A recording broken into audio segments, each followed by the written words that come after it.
Hello everyone, welcome back again to BSP pharmacy. और result को लेकर के बहुत सारे स्टूडेंट परेशान है। और अभी 2 दिन पहले मैंने एक वीडियो भी डाला था कि रिजल्ट और फैक्ट एंड किन चीजों पर क्या चीजें हो रही है। वो वीडियो आपको इधर आई बटन पर इस वीडियो के एंड में एंड नीचे डिस्क्रिप्शन बॉक्स में उसका लिंक मिल जाएगा।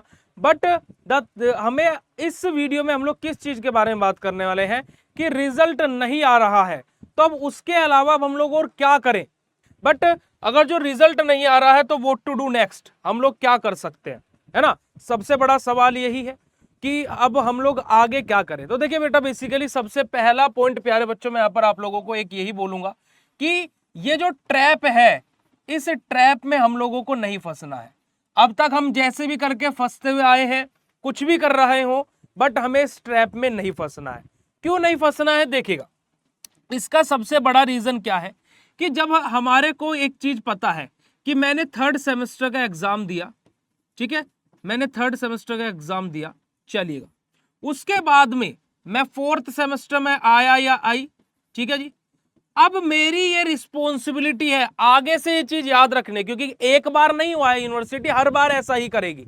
तो हमें आगे से एक चीज को ध्यान में रखना है कि मेरे तीसरे सेमेस्टर का मेरी रिस्पॉन्सिबिलिटी थी पेपर देने की। रिजल्ट यूनिवर्सिटी जारी करेगी, रिजल्ट यूनिवर्सिटी के हाथ में है। अब वो 1 महीने में दे, 2 महीने में दे, 3 महीने में दे, 4 महीने में दे, मुझे इस बात से अब घंटा फर्क नहीं पड़ता है। जिस दिन रिजल्ट आएगा उस दिन फर्क पड़ेगा। उसके अलावा अब मैं रिजल्ट की टेंशन ना लूंगा ना लूंगी, मैं अपने अगले सेमेस्टर पर फोकस करूंगा। ठीक है, क्योंकि देखिए एट द एंड यूनिवर्सिटी का कोई कुछ नहीं कर सकता है अभी हाल फिलहाल में देखा जाए, क्योंकि फार्मा सेक्टर सबसे अनऑर्गेनाइज्ड सेक्टर है। क्योंकि यहां पर कोई भी एक नहीं है, कोई भी एक नहीं है। अभी यहां पर कुछ बोल दे तो आधे कि हम तो ये है, हम तो वो है, हम तो इस चैनल के उस चैनल, अलग अलग चीजें हो जाएंगी। बट मैं यहां पर फैक्ट पर बात करूंगा। क्या आप कुछ कर सकते हो, रिजल्ट नहीं आ रहा है, नहीं कर सकते हो ना। हमारे से जितना हो पा रहा है मैं उसकी आवाज उठाऊंगा, बिल्कुल उठाऊंगा। But the thing was that कि हम लोगों को इतनी सी चीज ध्यान रखनी है कि अब ये थर्ड सेमेस्टर नहीं रहा है, अब फोर्थ के पेपर दोगे, पेपर देकर के भूल जाओ रिजल्ट की कब आएगा कब आएगा, उसकी टेंशन छोड़ दो। We have to focus in our next semester. Simple सी बात है। जिस दिन रिजल्ट आएगा उस दिन हम टेंशन लेंगे, जिस दिन रिजल्ट आएगा उस दिन हम परेशान होंगे कि हमारा रिजल्ट हमारी अपेक्षा के अनुसार नहीं आया। बट उससे पहले हम ना टेंशन लेंगे आज के बाद में, ना ये बोलेंगे। मैं प्लीज हर एक बच्चे से बोलूंगा कि ये कमेंट करना, ये फुद्दू सा कमेंट करना कि रिजल्ट कब आ रहा है कब आ रहा है। मैं ये बोल रहा हूं कि रिजल्ट मान लीजिए कल आ रहा है, क्या कर लोगे आप, बदल दोगे रिजल्ट को। कल आ रहा है तो कुछ मुहूर्त वुहूर्त निकला है कि कल तुम्हारा रिजल्ट आएगा तो अच्छा आएगा, कहीं लिखा है ऐसा। तुम पेपर जैसा लिख करके आए हो, अभी उसके अकॉर्डिंग देखो कि तुम्हारा रिजल्ट कैसा आएगा। ये मत सोचो कि कब आएगा, ये सोचो कि कैसा आएगा, बस पहली बात।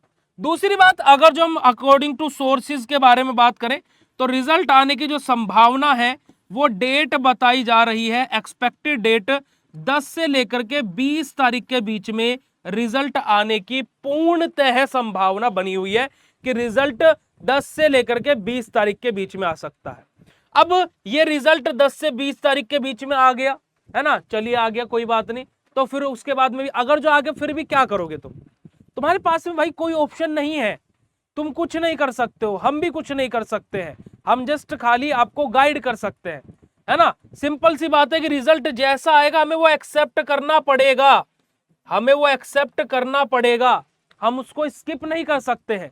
कुछ कर दोगे, नहीं कर सकते हैं, है ना। वहां यूएफएम लगा हुआ आया या एब्सेंट लगा हुआ आया या बैक आया या अच्छा रिजल्ट आया, हर कोई सिनेरियो बन सकता है, हर कुछ बन सकता है। पर जिसका जो भी रिजल्ट आएगा एट द एंड जो प्रोसेस यूनिवर्सिटी ने सेट किए हुए हैं हमें उसी के अकॉर्डिंग चलना पड़ेगा। हमारा बैक लगा, हमें लगता था कि हमारी बैक नहीं लगनी चाहिए थी, तो भाई हम कॉपी रीचेकिंग के लिए अप्लाई करेंगे, क्योंकि यूनिवर्सिटी का प्रोसेस वही है ना, और कुछ नहीं हो सकता उसके लिए।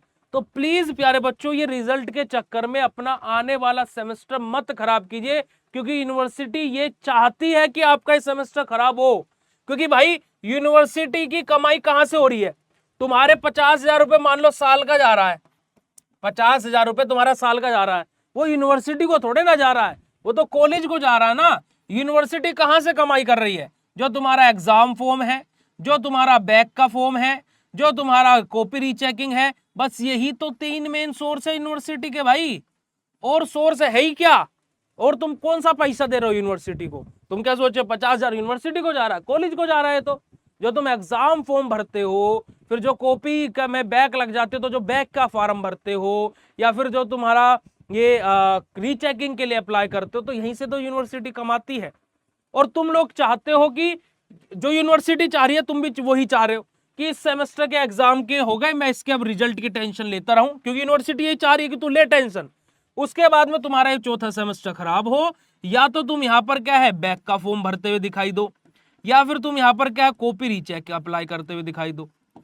बट मेरा मानना यह है कि हमें यूनिवर्सिटी को हराना है ना, हमें इस चीज से, इस सोच से ऊपर उठ जाना है कि भाई अब तुम रिजल्ट कभी भी देते रहो, हमें फर्क नहीं पड़ रहा, हमें पड़ ही नहीं रहा फर्क, हम अपने अगले सेमेस्टर पर फोकस करेंगे। ठीक है, तो इस बात को प्लीज आप लोग समझिए। बाकी मैं हमेशा ये बोलता हूं, इस पॉइंट को, एक आखिरी पॉइंट को, अगर जो आप लोग मेरे पॉइंट को सही मानते हो उसको भी तो इसके लिए कमेंट कर देना। पिछले वीडियो पर जितने भी कमेंट आए सब कुछ इतने पॉजिटिव है, उसके लिए बहुत बहुत शुक्रिया आप सभी लोगों का। एक मैं आखिरी पॉइंट आपसे बोलना चाहूंगा, और अगर जो आप इसका समर्थन करते हो ना तो नीचे कमेंट कर देना। मेरा सिंपल सा क्वेश्चन ये है कि जब जिस दिन रिजल्ट आता है, चलिए रिजल्ट आ गया, मैं बोलता हूं कि 100 में से 90 बच्चों की बैक है, चलिए हम सभी लोग इस चीज को एक्सेप्ट कर लेते हैं कि चलिए हमारी बैक आ गई।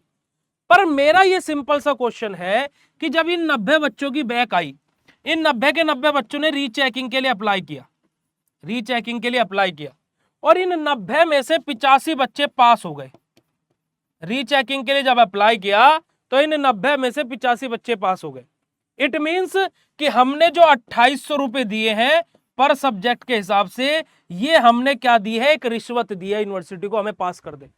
सिंपल बात है ना भाई। या तो तुम्हारा टीचर, मैं सीधी बोलूंगा, जिसने तब कॉपी चेक करी, क्योंकि बच्चे की फिर बैक आ कैसे गई भाई? जब कॉपी चेक सही से हुई थी, यूनिवर्सिटी यही बोलती है कॉपी बढ़िया चेक हुई है भाई, तो फिर बैक कैसे दे दी बच्चों की? और अगर जो पहला टीचर सही था जिसने बैक दी, तो दूसरा जो रीचेकिंग के लिए चेक कर रहा है वो खराब है, या फिर पहले वाला खराब, तो कोई सा एक तो टीचर करप्ट है। ये बात मानते हो नहीं मानते हो भाई? जब एक बार बैक आ गई है ना, तो फिर दूसरी बार चेक करते करते वो बैक क्लियर कैसे हो गया? ये सवाल है। ये इस वजह से है कि जो ये 2800 रुपए जा रहे हैं ना एक बच्चे के, वो खुश हो जाता है कि उसकी बैक क्लियर हो गई, हाँ बैक क्लियर होगी, चलो रीचेकिंग के लिए अप्लाई कर दिया था। वो सब जगह ढिंडोरे पीटता रहेगा, रीचेकिंग के लिए अप्लाई कर दो, रीचेकिंग में तो बैक क्लियर हो जाता है। बट मेरा क्वेश्चन है बेटा जी, आप इस 2800 रुपए के बारे में नहीं सोच रहे हो, आप नहीं सोच रहे हो, क्योंकि अब आपके लिए पॉजिटिव साइन हो गया कि आपकी बैक निकल गया। पर मेरा इतना सा कंसर्न है कि ये 2800 रुपए भी क्यों गए, जब तुम्हारी जो कॉपी तुमने पहले लिखी हुई थी वही कॉपी दोबारा रीचेकिंग के लिए गई है, तो पहली बार के में क्यों नहीं पास हुए? ये 2800 रुपए तो हमारी जेब से गए ना। इसके बारे में भी सोचिए, इसके बारे में भी बोलिए कि ऐसा क्यों हुआ। और जो यूनिवर्सिटी बोलते हैं ना कि अगर जो बैक के नंबर बढ़ जाते हैं तो आपके पैसे रिफंड हो जाएंगे, किसका आ गया रिफंड? मुझे कमेंट में बता देना, किसका दे दिया यूनिवर्सिटी ने रिफंड? तो प्लीज इस पॉइंट को भी सोचिए। तो ये सब पॉइंट ये साफ साफ वजह करता है कि बेसिकली ये चीजें जानबूझ करके भी की जाती है ना। चलेगा, बाकी आप लोगों को मैंने जो जो पॉइंट समझाए, प्लीज अगर जो आपको समझ में आए हो तो प्लीज उनको फॉलो कीजिए, और अपने जो सेमेस्टर अभी चल रहा है उस पर फोकस कीजिए। यूनिवर्सिटी के ट्रैप में मत फंसिए, मैं इतना ही आपको बोलूंगा। बाकी आप सभी लोगों के लिए बीएसपी फार्मेसी और आपके पुनीत भैया ऐसे ही बोलते रहेंगे, ऐसे आप लोगों का साथ देते रहेंगे। बस जस्ट आप लोग ऐसे ही सपोर्ट और प्यार दिखाते रहना। बाकी मिलते बेटा जी आपसे ऐसे नेक्स्ट इन्फॉर्मेटिव वीडियो में। और ये वीडियो कैसा लगा कमेंट कर देना प्यारा सा अपना। मिलते हैं ऐसे नेक्स्ट इन्फॉर्मेटिव वीडियो में, तब तक के लिए बाय, शुक्रिया, नमस्कार, जय हिंद।